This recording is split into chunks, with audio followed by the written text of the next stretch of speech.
ఖాన్ సాబ్, రేపు ఈ సైనికాధికారిని మా ప్రత్యేక దర్బారులో హాజరుపరచండి. వీణ్ణి ఏం చేయాలో మేము అక్కడే నిర్ణయిస్తాం.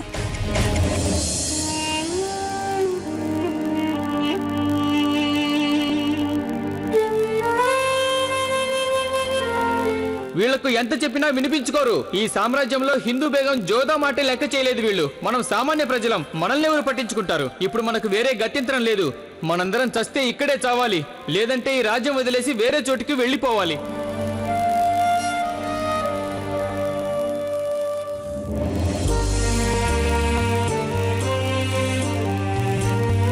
ప్రణామాలు షహన్షా. మీకేం కావాలో చెప్పండి. ఏమి వద్దు, ప్రస్తుతం మమ్మల్ని ఒంటరిగా వదిలేయండి.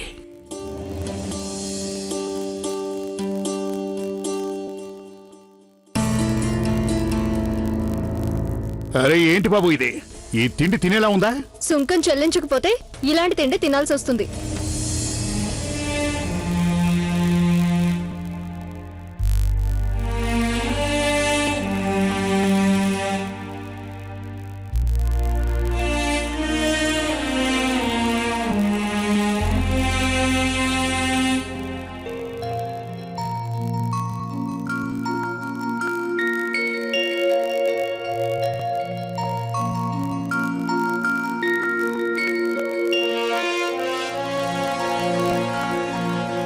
మీరు లేని సమయంలో మేము చాలా నేర్చుకున్నాం జోధా బేగం.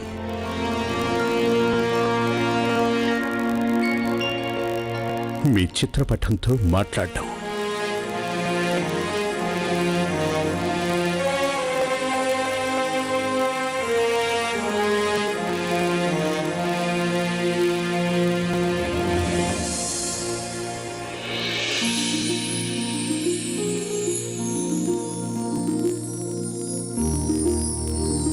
ప్రణామాలు షహన్షా.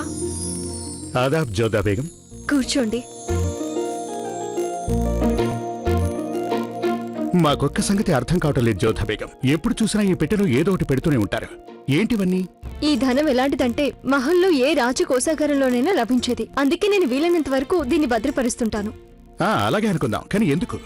దీంతో నిరుపేదలకి సహాయం చేయడానికి. ఏ రకంగా సాయం చేస్తూ ఉంటారు మీరు జోధా బేగం? ఎన్నో రకాలుగా చేస్తాను.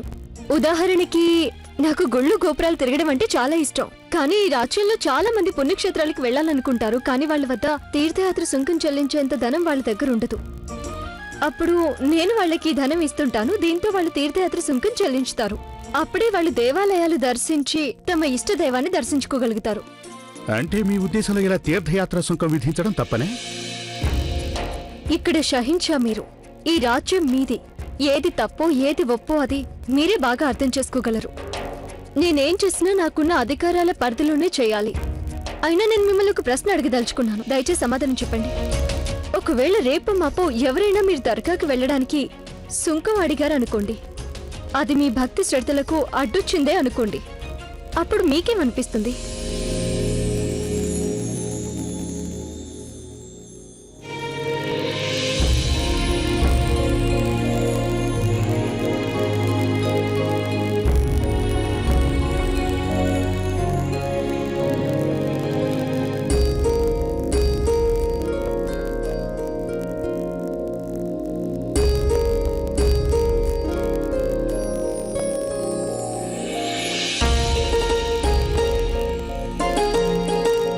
అప్పట్లో మనం ఫతేపూర్ సిక్రీకి యాత్రకు వెళ్ళినప్పుడు మీరు అదే చెప్పారు, కానీ అప్పట్లో మేము అది పట్టించుకోలేదు. ఇంతటి ముఖ్యమైన సంగతులు మీరు వెళ్ళిపోయిన తర్వాతే మేము అర్థం చేసుకోగలుగుతున్నాం జోధా బేగం. ఎందుకని?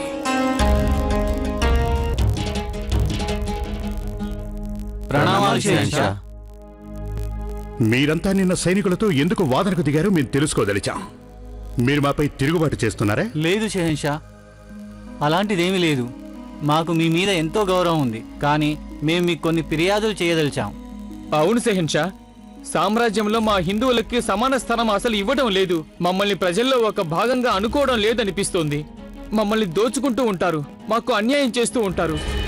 మేము తీర్థయాత్రలకు బయలుదేరితే మమ్మల్ని సుంకం చెల్లించాలని అంటారు. మేము హిందువులం కావచ్చు, మీ మతం వాళ్ళం కాము. అయినా మేము కూడా మీ ప్రజలమే కదా. మీరు కేవలం మొగలాయిల బాద్షానా? ఎక్కువగా మాట్లాడుకో. మీరు షహన్షా గారి ముందున్నారని మర్చిపోవద్దు. ఖాన్ సాబ్, దయచేసి క్షమించండి, కానీ మేము ఎప్పుడు ఫిర్యాదు చేయడానికి వచ్చినా మమ్మల్ని ఇలాగే భయపెట్టి బెదిరించి వెళ్ళగొట్టేస్తారు. ఇది న్యాయమేనా? కాదు కాదు, మీరలా మౌనంగా ఊరుకుంటే మీ పట్ల అన్యాయమే జరుగుతుంది. మీరు చెప్పదలుచుకున్నదేదో నిర్భయంగా చెప్పండి, ధైర్యంగా చెప్పండి. ఇంకేం చెప్పమంటారు షహన్షా? ఒక్కోసారి ఇలా జీవించడం కంటే ఆత్మహత్య చేసుకోవడమే మేలనిపిస్తుంది. లేదంటే మా పూర్వీకుల ఇల్లు వదిలేసి ఎవరైనా హిందూ రాజు రాజ్యానికి వెళ్ళిపోవాలనిపిస్తుంది. హిందువుల కుటుంబంలో పుట్టడమే నేను చేసిన పాపమా షహన్షా? పాపం మీది కాదు, అసలు తప్పు మాది. మేము సహనశాలమయ్యుడు కూడా మా ప్రజలు పడుతున్న కష్టాలు గుర్తించలేకపోయాం, అన్యాయం జరుగుతుంటే చూస్తూ ఉండిపోయాం, వాళ్ళకి న్యాయం చేయలేకపోయాం. మేము చాలా ఆలోచించాం. మా రాజ్యంలో హిందువుల పట్ల నిజంగానే ఎనలేని అన్యాయం జరుగుతోంది. అందుకని మేము ఇప్పుడే ప్రకటిస్తున్నాం, నేటి నుంచి ఏ హిందువు కూడా తీర్థయాత్రకు వెళ్లేందుకు ఎలాంటి సుంకము చెల్లించాల్సిన అవసరం లేదు.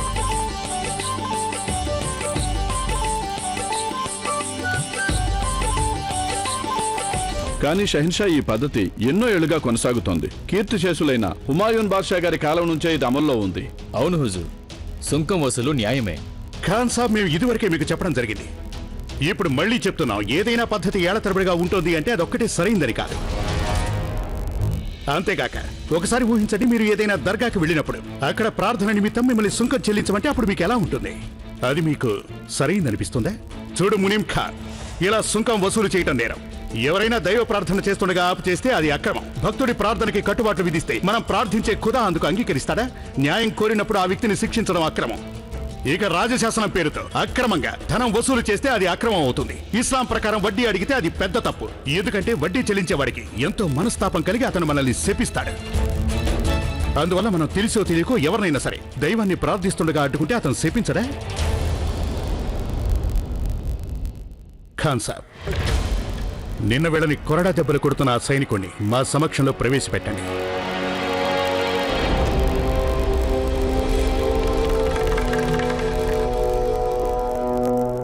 ఎవరి ఆదేశాల మీద నువ్వు వీళ్ళని కొరడా దెబ్బలు కొట్టావు మేం తెలుసుకోదలిచాం. ఎవరి ఆలోచనలపై నువ్వు నిర్ధారిత రుసుము కంటే ఎక్కువ చెల్లించమన్నావు తెలుసుకోదలిచాం మేము. హుజూర్, అలాంటిది ఏం జరగలేదు. బహుశా మీకు తప్పుడు సమాచారం అందింది.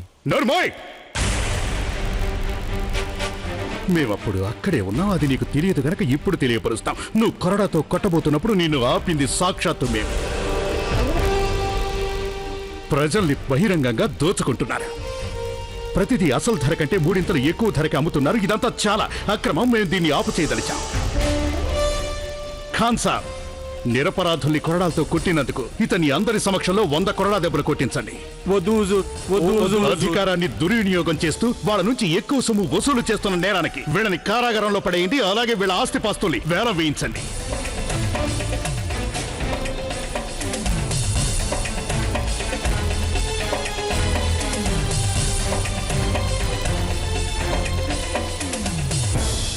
ఖాన్ సాబ్, నిన్న బజారులో మనకు అబద్ధాలు చెప్తూ కనిపించాడే ఆ వ్యాపారి, అతని వెంటనే మా ముందు ప్రవేశపెట్టండి. ఆ వ్యాపారిని తీసుకురండి.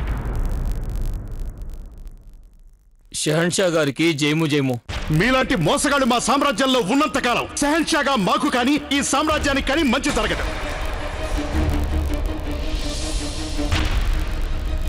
ముందు నువ్వు మాకొక్క విషయం చెప్పు. ఎవరి ఆదేశాలపై నువ్వు బియ్యాన్ని నిర్ధారిత ధర కంటే మూడింతలు ఎక్కువ ధరకు అమ్ముతున్నావు?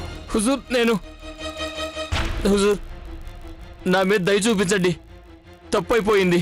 ప్రజల ధనాన్ని దోచుకోవడం కేవలం తప్పే కాదు, అది మన్నించరాని నేరం. వీడిని నిర్బంధంలోకి తీసుకోండి, గట్టిగా ప్రశ్నించండి.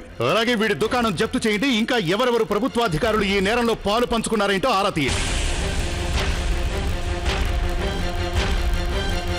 దయచేసి మన్నించండి హుజూర్, నన్ను వదిలేయండి. తోడర్మల గారు, మీకు నమ్మకస్తులైన ఉద్యోగుల్ని బజార్ అంతటా నియమించండి. అక్కడ అందరికీ తెలియజేయండి, ఎవరైనా నిర్ధారిత ధర కంటే ఎక్కువ ధరకి ఏ వస్తువైనా అమ్మితే అది వాళ్ళని చెరసాల పాలు చేస్తుందని తెలియజేయండి. ఈ వ్యవహారం చాలా తీవ్రమైనది, దీనిపై దర్యాప్తు జరిపించండి. ఈ నేరానికి పాల్పడిన ప్రతి ఒక్క వ్యక్తిని కఠినంగా శిక్షించండి.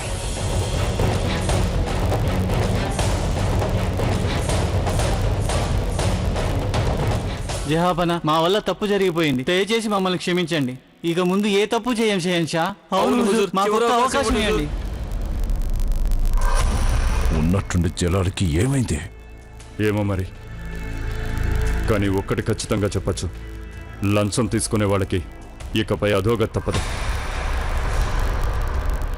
ఒక షహన్షా అంటే తన సామ్రాజ్యంలోని ప్రజలందరికీ తండ్రి లాంటివాడు. అలాంటి తండ్రి ముందే అతని సంతానం వంటి ప్రజలే ఆత్మహత్య చేసుకుంటామనటం షహన్షాకి చాలా సిగ్గుచేటు. ఆదాయం సమకూర్చాలి అంటే సుంకం సక్రమమేనని మేము అంగీకరిస్తున్నాం. కానీ అంత మాత్రం చేత ప్రజలు మరణమే శరణ్యం అనుకోకూడదు. సుంకం అనేది ప్రజలకి మంచి చేసేదై ఉండాలి, వాళ్ళ మీద దౌర్జన్యం చేయటానికి కాదు. దయచేసి మన్నించండి షెహన్షా. స్వలాభం కోసం మరే ఇతర సుంకాలనైనా వసూలు చేయకూడదన్న మీ నిర్ణయంతో మేము ఏకీభవిస్తున్నాం. కానీ ఈ విధంగా తీర్థయాత్రల సుంకాన్ని రద్దు చేయడం సరైంది కాదనిపిస్తోంది. సరే, అది సరికాదనుకుందాం. కానీ మొత్తం మన ముసల్మాన్లంతా సుంకం కట్టాలి అన్నట్లయితే అది మీకు సమ్మతమేనా?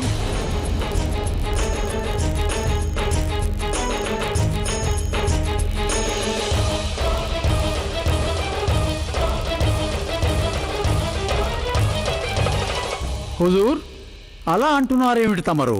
ముసల్మాన్ అయ్యుండి ముసల్మాన్ల మీదే సుంకం విధిస్తారా? ఒక బాద్షా దృష్టిలో ప్రజలు ప్రతి ఒక్కరూ సమానులే అవుతారు. అది హిందువులైనా సరే, ముసల్మాన్లైనా సరే. హిందువులు సుంకం కట్టాలి అంటే ముసల్మాన్లు కూడా సుంకం కట్టాలి. ఒకవేళ ముసల్మాన్లు సుంకం కట్టకపోతే హిందువులు కూడా సుంకం కట్టరు. దయచేసి మన్నించండి, కానీ తమరు మన ఆనవాయితీని అతిక్రమిస్తున్నారు. ఒక బాద్షా అంటే అతనికి ఉండేది ఒకే ఒక మతం, అతని ప్రజలకి సేవ చేయడమే అతని మతం. ఒకటి మర్చిపోకండి మీరు, మేం కేవలం ముసల్మాన్లకే బాద్షాలం కాదు, మేము మొత్తం హిందూ దేశానికి బాద్షాలం. మమ్మల్ని గౌరవిస్తూ తల వంచేవారు మా ప్రజలు. అది హిందువా ముసల్మానా అనేది మాకు ముఖ్యం కాదు. ఇక మా సామ్రాజ్యంలో పండించే బియ్యం అటు ముసల్మాన్లు పండిస్తున్నారు, ఇటు హిందువులు పండిస్తున్నారు. మా కోసం ఆదం ఖాన్కి ఎన్ని గాయాలయ్యాయో అన్ని గాయాలు భగవాన్ దాసు కూడా అయ్యాయి. మా పట్ల ఎంతటి విశ్వాసపాత్రత ఖాన్ సాబ్కుందో అంతే విశ్వాసపాత్రత తోడరమల్లు గారికి కూడా ఉంది. మీకు ఈ సృష్టి గురించి బాగా తెలుసు, జ్ఞానులు మీరు. మీకు ఇంకో విషయం తెలుసుంటుంది, ఆ ఖుదా వర్షాన్ని కురిపించినప్పుడు అది కేవలం ముసల్మాన్ల వరకే పరిమితం కాదు. గాలి వీచినప్పుడు అది అందరికీ సమానంగానే అందుతుంది. హిందువులు కూడా మమ్మల్ని సహింషగా గౌరవిస్తారు. వాళ్ళు కూడా మా క్షేమం కోసం ప్రార్థిస్తారు. వాళ్ళకెందుకు అన్యాయం చేయాలి? నన్ను మన్నించండి షెహన్షా, కానీ ఇదంతా చూస్తే తమరు తమ జాతి వైపు తక్కువ ముగ్గు చూపిస్తున్నారనిపిస్తోంది. మన సంస్కృతికి మన జాతికి సంబంధం లేని వాళ్ళని మన దర్బారులోని ఉద్యోగాల్లో తమరు నియమిస్తున్నారు షెహన్షా. ఒక సహిషా దర్బారు సక్రమంగా సాగంటే అందులో నమ్మకస్తులు, నిజాయితీ పరులు, అనుభవజ్ఞులు ఉండాలి. అంతేకాని తన జాతి వారు గుంపులుగా ఉంటే చాలదు. మేం చేర్చుకునే వాళ్ళంతా మొఘలాయి సామ్రాజ్యపు శ్రేయస్సును కోరిన వాళ్ళే. వాళ్ళు తమ విశ్వాసపాత్రతని రుజువు చేసుకున్న వాళ్ళే. అంతేకాకుండా మానవత్వం కంటే మతమే గొప్పదని ఏ సంస్కృతిలో చెప్పబడింది? దయచేసి మన్నించండి, దయచేసి మమ్మల్ని మన్నించండి. ఇంతవరకు ఎంతమంది మన జాతి వాళ్ళు వేరే జాతి వాళ్ళ కోసం త్యాగం చేశారో ఏంటో తెలియజేయండి.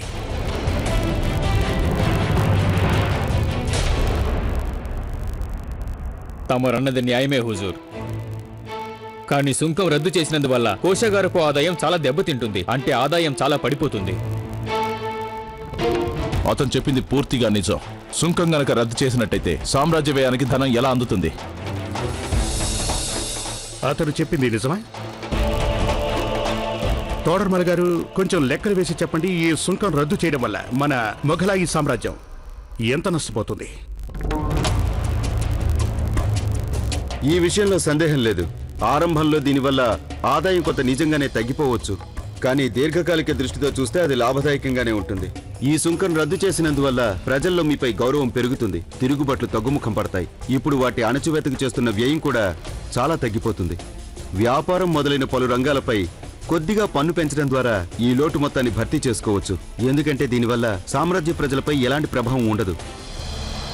కొంత నష్టాన్ని భరించైనా ప్రజల్ని సుఖపెట్టడం నిజమైన పాలక ధర్మం. ఇది పొరపాటు షహన్షా. సామ్రాజ్యపు ఖర్చులపై కోత విధించి సుంకం రద్దు చేయడం సరైన పని కాదు. ఆపండి మౌల్వీ సాబ్. మేం మీకు ఇదివరకే చెప్పడం జరిగింది, మతపరమైన వ్యవహారాల్లో తప్ప రాజకీయ వ్యవహారాల్లో మీరు జోక్యం చేసుకుంటే మేం భరించబోవని చెప్పాం. ఇక్కడున్న వారిలో ఎవరికైనా మా నిర్ణయం అభ్యంతరకరంగా అనిపిస్తే వారు వెంటనే ఇక్కడి నుంచి వెళ్ళిపోవచ్చు. వారి అవసరం మాకు లేదు.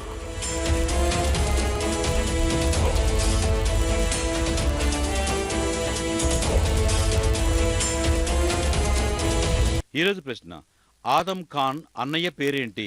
ఏ అక్బర్, బి బార్మా. మాకు మా ఖజానా నిండి ఉండడం కంటే మా ప్రజలు ప్రతిక్షణం క్షేమంగా ఉండటమే అతి ముఖ్యం. మేం మళ్ళీ ఇంకోసారి ప్రకటిస్తున్నాం, తీర్థయాత్ర సుంకాన్ని ఉపసంహరిస్తున్నా.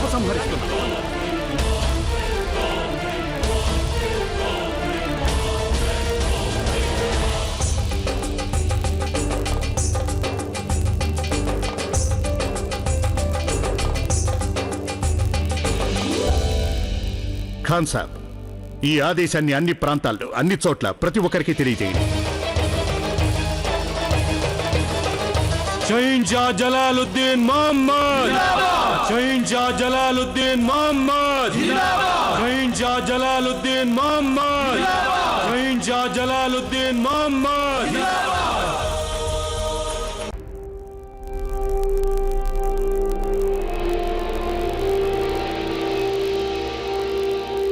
శ్రద్ధగా వినండి.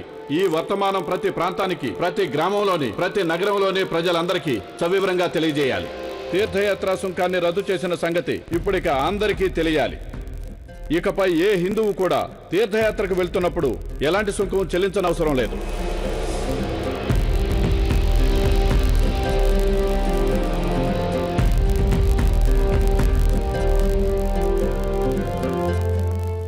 అందరూ వినండి, గ్రామ ప్రజలంతా వినండి, షహన్షా గారి ఆదేశాలు ఆలకించండి.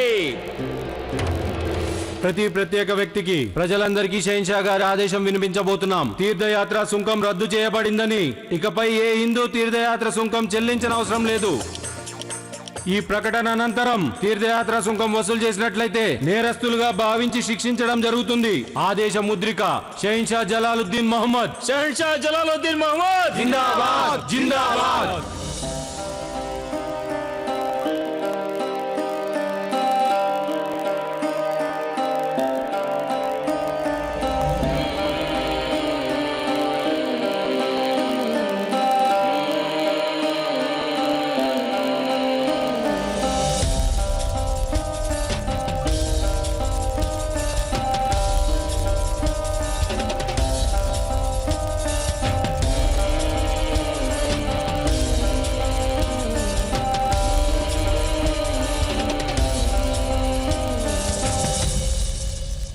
ప్రణామాలు యువరాజా. ఒక వర్తమానం తెలిసింది. అది విచిత్రమైన వర్తమానమని నీ మాటను బట్టి అర్థమవుతుంది. చెప్పు. నేను ఇప్పుడే ఆగ్రా నుంచి తిరిగొచ్చాను యువరాజా. అక్కడ మొఘలాయ చక్రవర్తి బాద్షా జలాలుద్దీన్ గారు హిందువులకు విధించే తీర్థయాత్ర సుంకాన్ని రద్దు చేశారట.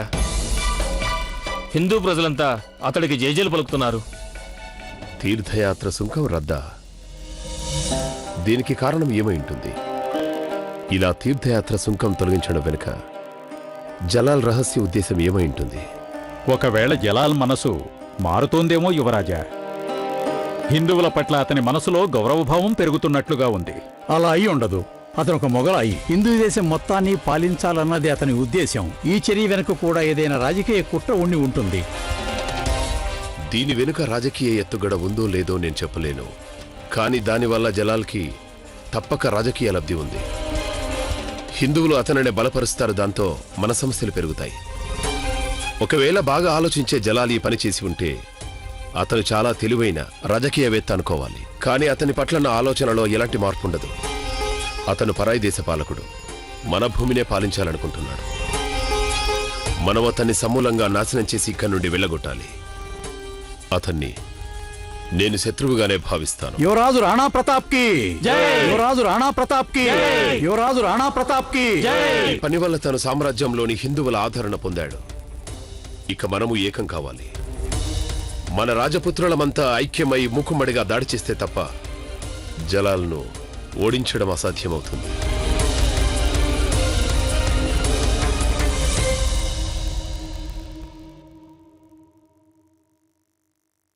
యువరాజు ప్రతాప్ అన్నది పూర్తిగా నిజం. షహన్షా గారికి జయము జయము.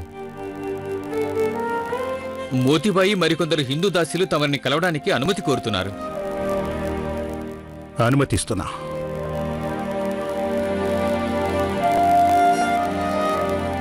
ఈరోజు ప్రశ్న: ఆదం ఖాన్ అన్నయ్య పేరేంటి?